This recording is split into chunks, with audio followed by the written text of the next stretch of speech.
Welcome back. This is Matthew J. Mary, and this is A View from Mulberry Street. Today, we're going to talk about a couple of issues. Some may be serious, and others may be lighthearted, but, there's an old saying, and I never could figure out exactly what this old saying means. But the saying is this: is a rose by any other name still a rose? And there's another old saying: sticks and stones can break my bones, but names can never hurt me. Well, ladies and gentlemen, that's not true if you happen to be unfortunate enough to be a criminal defendant in a Rico case in the federal court system. But anyhow, all this stuff about names, wow, there's been a lot of names for what they used to call the Mafia. In 1963, Robert F. Kennedy, Senator Kennedy, hatched this grand, spectacular, spellbinding extravaganza in the United States Senate. And he marched in a guy named Joseph Valachi. And Joseph Valachi seemed to be quite a simple man. I'm not going to go into his whole story because, this is not a history lesson. It's just commentary on some stuff. And but Joe Valachi is a guy who is proclaimed to this day, erroneously, to be the first federal informant to talk about organized crime in America. The first person to say, I'm a member of this organization, this secret organization. I'm a member of it.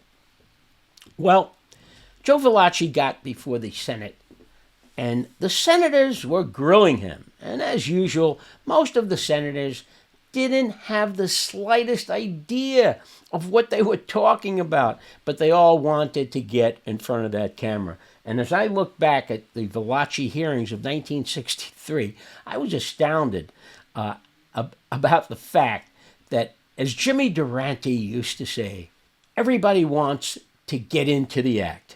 And so many famous U.S. senators of that time, some of whom ran for higher public office later, wanted to get into that act.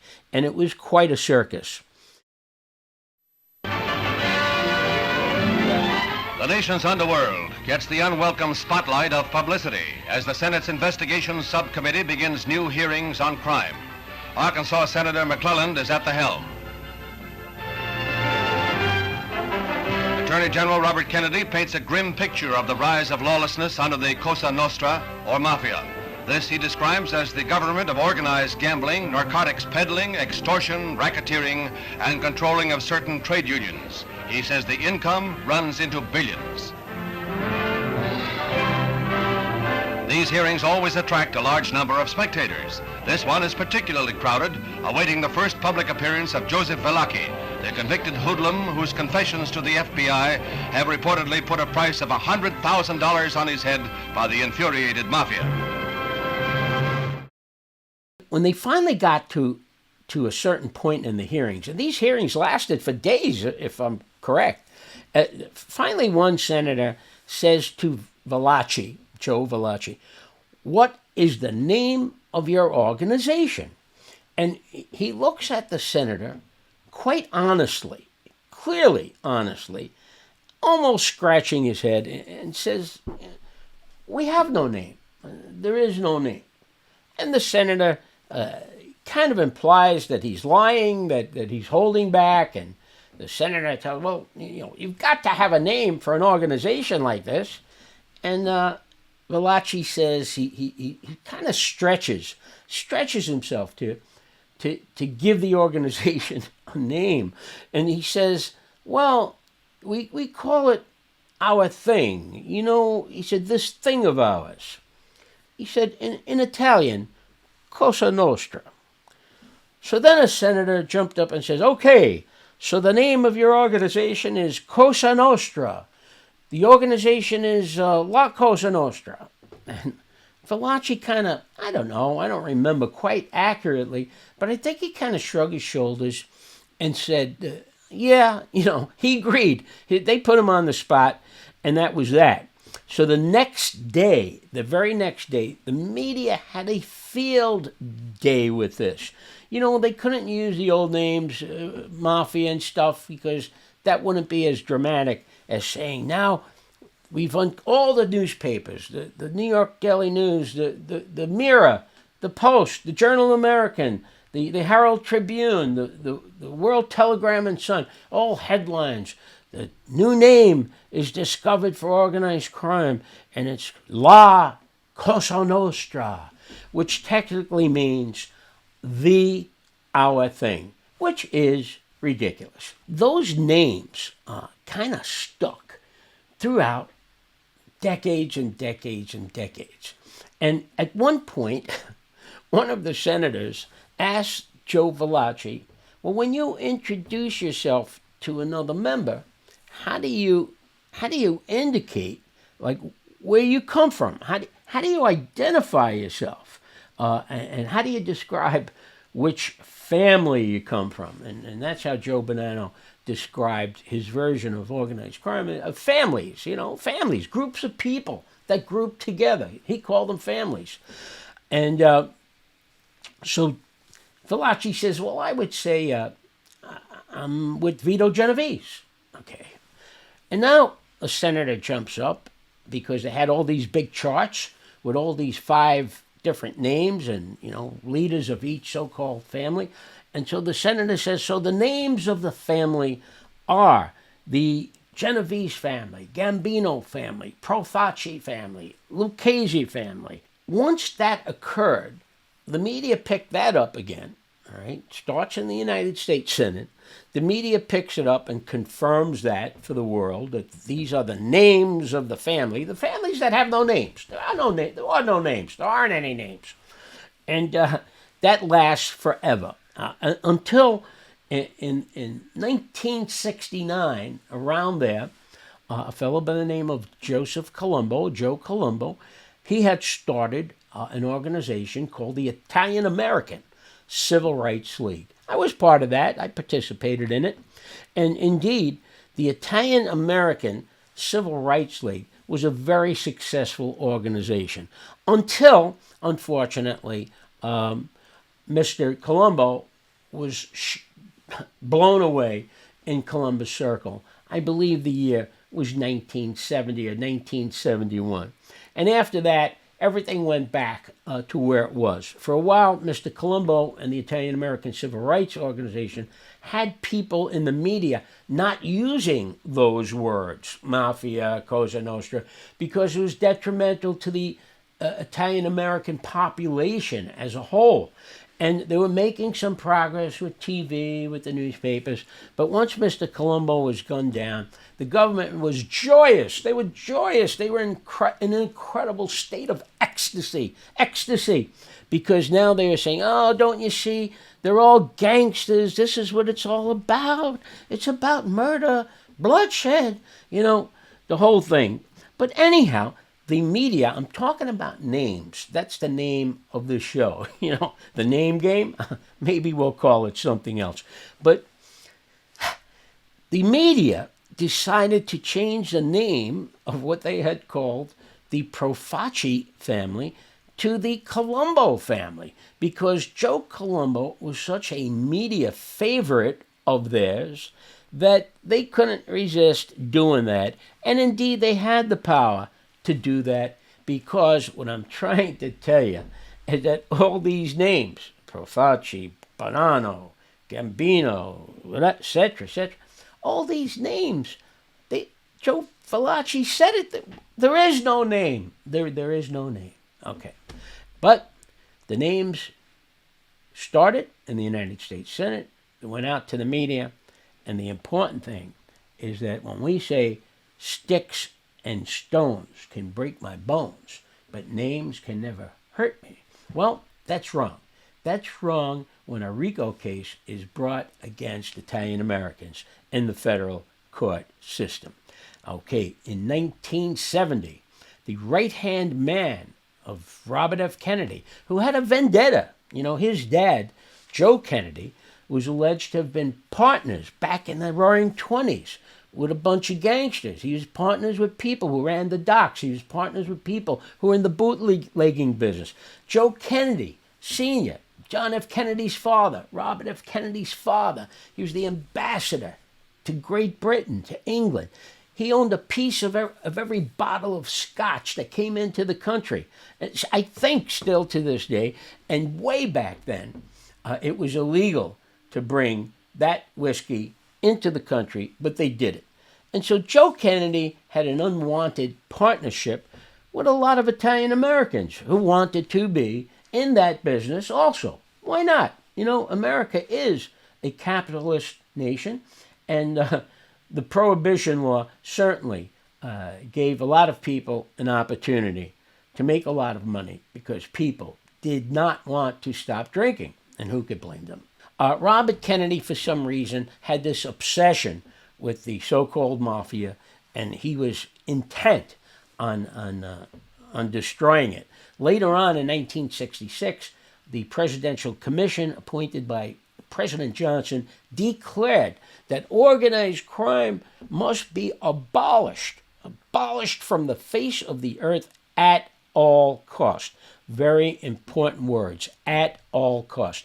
And that at all cost means that the federal criminal justice system became prostituted when it comes to organized crime cases. And in 1970, due to the efforts of Professor Robert Blakely, the RICO law came into effect. Racketeering, influence, corrupt organizations. And that law allows the government. It used to be that you had to try someone before a jury, one charge at a time. But the RICO law allows them to charge you with 20 different crimes or 100 different crimes over a period of years without no statute of limitations. If you have one crime within the last 5 years, you could go back forever. All right? So instead of trying people for one particular crime that was committed last year, the government, through the RICO law, was enabled to try people for 10, 15, 20 crimes, and to link those people with co-defendants, some of whom they did not even know because of the RICO law. So what am I getting at? To get back into the subject matter, the RICO law requires that there is an enterprise.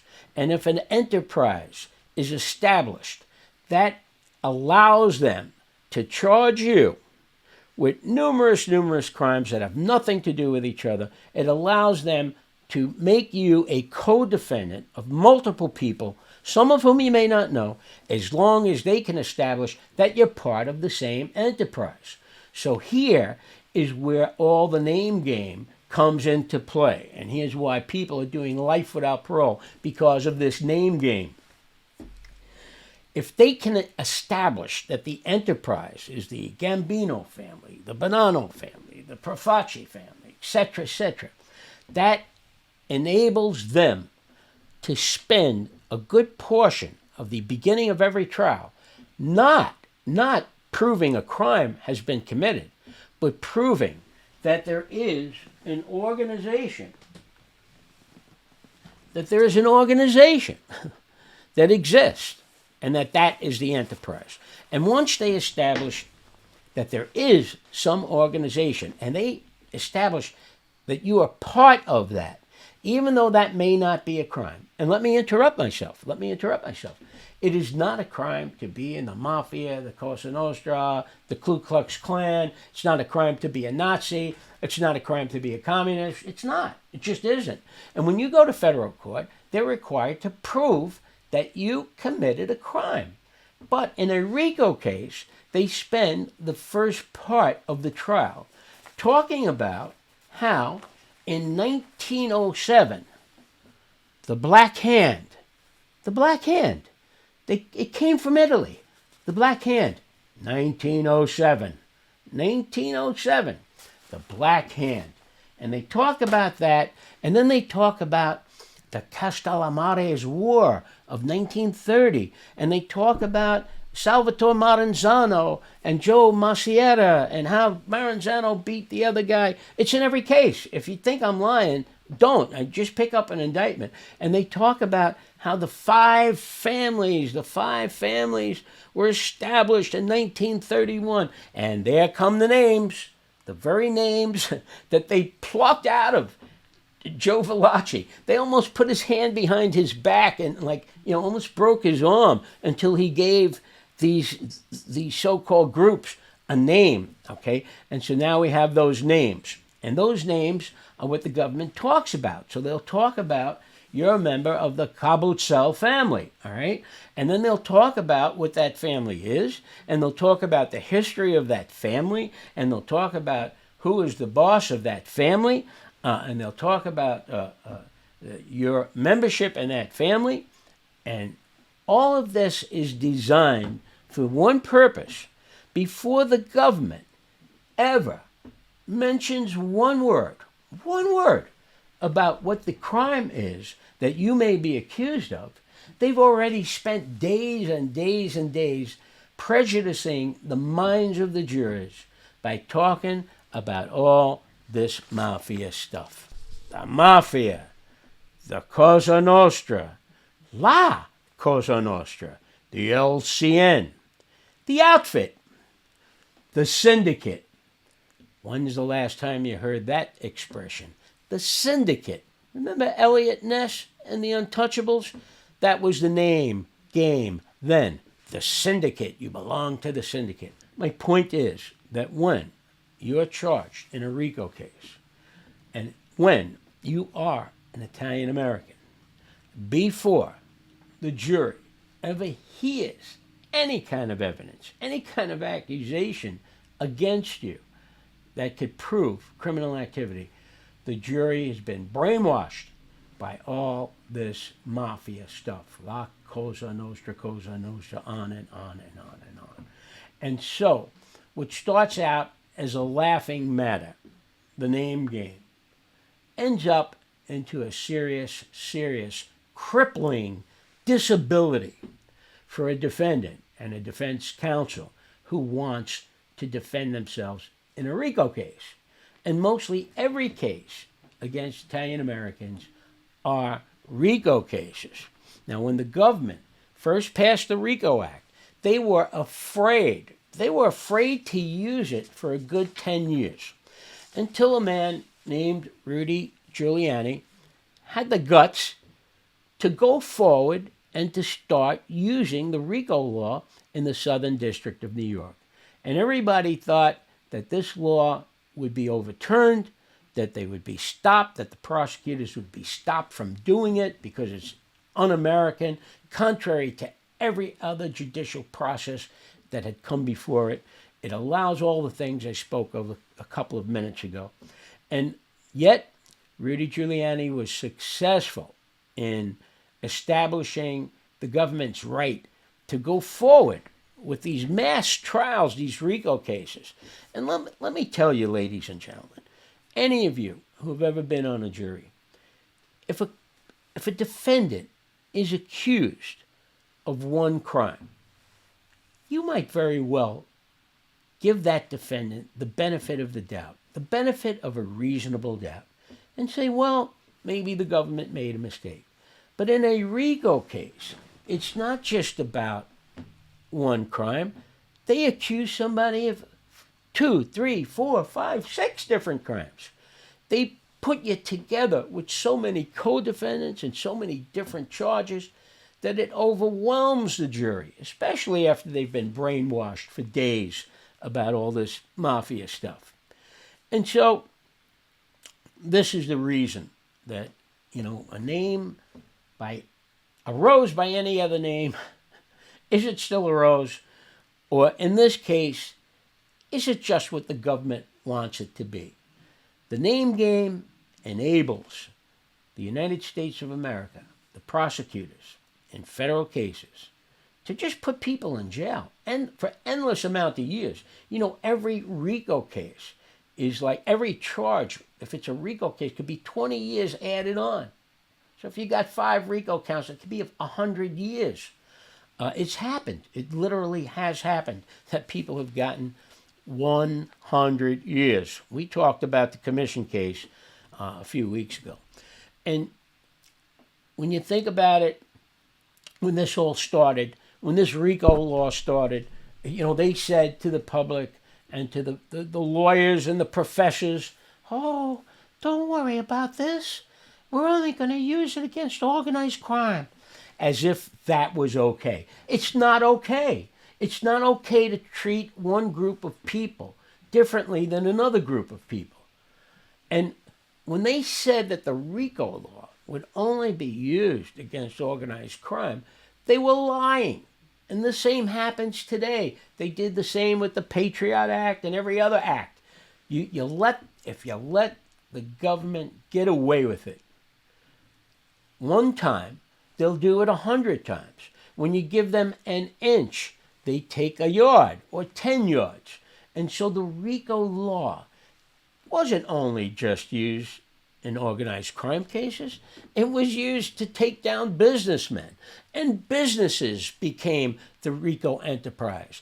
Instead of the mozzarella family, it's AT&T. It could be anything. There was a famous accounting brokerage that was taken down with the RICO law, crushed, and all the people in it were ruined. Their lives are ruined. The investors in the country's largest accounting firm lost their money because of overzealous prosecutions. And so, what I'm trying to say today, very simply, is that it's not all a joke. The family, the Gambino family, the Valachi family, Columbo family, it's not just stuff that's in the movies. It all was created in the chamber of the United States Senate by Robert Kennedy and his colleagues. And it went out into the media. They always work together, it seems. And then it found its way into the courtroom. And that's where the damage is done, in the courtroom. And so what I say to you is that all of us as Americans should be aware of what's going on, of what's been going on for over 4 decades, my entire life as a lawyer, 45 years. This RICO law has been in effect. And, most of my federal cases are RICO cases. And let me tell you, it is so hard to overcome a law like that. And when you think about the advantages that the federal government has in the courtroom, even before the RICO law, they used to win 96% of all the cases. That's because the federal justice system is created and enhanced to make sure that the government wins every case. So isn't enough enough? When is enough enough? The sad truth, ladies and gentlemen, is that when it comes to the government's efforts to obliterate organized crime, sometimes using that campaign to cover up their own lack of diligence in other areas, right? Let's face it, 9/11 was a big lesson to all of us about how stupid the United States government is and how inattentive the Justice Department can be, and the FBI and the CIA. When they want to spend their time chasing after all these families instead of worrying about who's about to attack this country, it's time for us to wake up and to understand. You just can't let them get away with this. People have to be vocal. People have to have some compassion. Now, I'm not saying that all of my clients are innocent people. I'm just saying that as a lawyer, I want one thing. I want my clients to be treated fairly. I want my clients who happen to be Italian Americans to be treated like anyone else. I don't want to be in a situation where my clients are not investigated because they've committed a crime, but they are now investigated because of who they are. So you don't match the crime to the criminal. You're just picking the people out and trying to match a crime to them. And that's wrong. And that's going on for over 40 years in my period of time as a lawyer. Probably went on before that. And that's pretty much what this program is all about. It's not so much about history. It's not so much about educating the public, but it's just about looking at what's going on from the other side. Another point of view, a point of view that no one has really ever expressed before. And that's why I decided to do this podcast. And I'm hoping that in the coming weeks and months that we could be a little bit more lighthearted, maybe tell a few stories that can make all of us laugh. But, this stuff is serious. It's a serious issue. And I hope that I've communicated that to all of you. So, until next time, this is Matthew J. Mary, and this is A View from Mulberry Street.